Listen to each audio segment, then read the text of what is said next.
So I've had the Artisan 310XC for a few months now, and I've obviously had the wheel kit on it for a while too.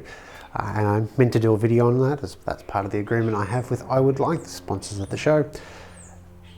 Except my footage was awful. So this is another good example why buying an engine hoist rather than renting it was a good idea for me, because sometimes I'm an idiot. The Wood Night is sponsored by I Would Like. Before we get to actually assembling it, let's look at the components. They'll come all bagged up together, so it may not be overly obvious. We've got the bracket which the lever wheel rides against, so that gets mounted like that. The lever goes into there, lifts it up. Set of 4 bolts and nuts. These are the short bolts and the small nuts. The 2 feet, these are metal feet with a quite big countersink for these cap screws to go in, and the large nuts go with those. Finally, we've got 2 identical wheels, though the axles are different lengths. It may be a little bit difficult to see that. And on either side there's a washer, and then a split nut holds it all together. Along with those are 2 larger domed headed nuts, and you'll need an Allen key, a large Allen key for those, a smaller one for these. I found that there's not any real right or wrong order to actually assemble these, so you can start at either end. I'm going to start at the thickness of control end, so you've got the hand wheel to raise and lower the thickness of the table there. The wheel with the shorter axle goes in the front side, and we've got the threaded hole there, so one of these bolts has to go through that.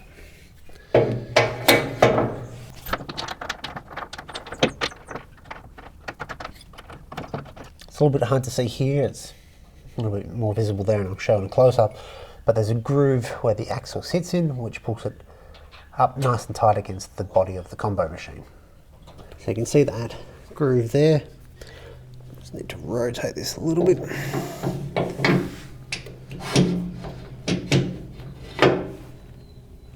So the axle sits in there. When we put the bolt through, that'll pull it nice and tight up against the body.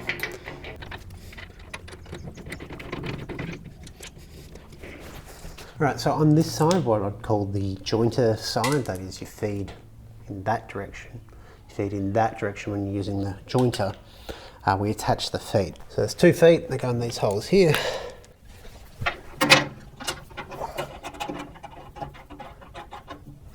That's fairly straightforward. You can use a Allen key to hold the foot in place and tighten it up. It's mostly just awkward.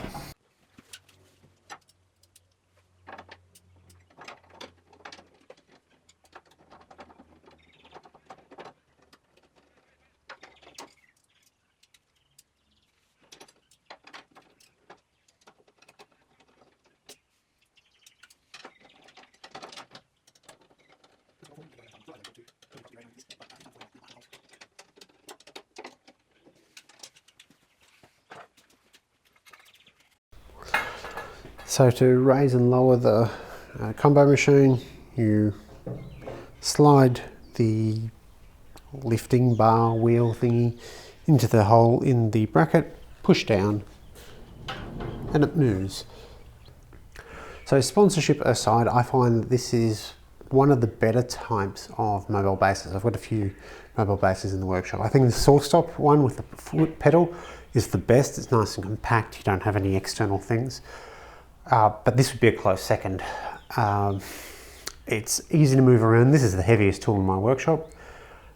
It's fairly maneuverable. The saw stop probably has a bigger turning circle than this, but it's much better than the generic style mobile base where you sort of put the tool onto it and it just slides around. I've got one of those on my bandsaw because the supplier couldn't find the actual branded one, which is annoying, and I don't deal with that supplier anymore. And they're okay, but the wheels tend to be quite small because they're designed to work with any machine. They can have issues with balance because, again, they're designed to work with any machine, so they don't always have a good way to rest the machine on, and they can be very poorly balanced. So on my bandsaw, we've had to chock it up so that it just doesn't slide around within the mobile base itself. This is very secure and surprisingly easy because of the leverage of how little effort is needed to actually move this around. Thanks for watching.